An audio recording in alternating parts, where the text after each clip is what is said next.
Os orzamentos da Xunta para este 2026 son puro fume. É un libro de maxia máis que un libro de orzamentos. O que fan é o xogo dos trileros. Sempre o mesmo. Anuncian partidas que despois non se executan e que son a maioría das veces absolutamente irrisorias. Un dos casos máis sangrantes é o da autoestrada, onde poñen no 2025 8 millóns de euros, ahora poñen 10, é un vacile porque en xullo acababan de decir que construir o corredor valía 36,4 millóns de euros. O sea, eles mesmos se enganan a sí mesmos, non?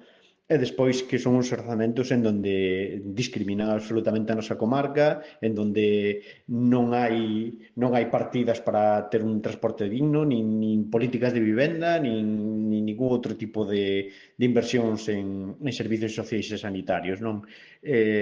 Cabe destacar, por exemplo, que fan promesas para o Centro de Saúde de Fisterra e nin siquiera aparece a partida no orzamento, non? Son orzamentos, como decimos, que deixan a Costa da Morte a deriva, o sea, non invirten nada, é puro fume e xogan sempre o xogo dos trileros, non? A meter partidas, facelas desaparecer e o que creemos é que outros orzamentos deberían de aportar máis medidas, sobre todo na sanidade, onde o noso hospital comarcal está baixo mínimos en servizos, que deberíamos de invertir moito máis, non?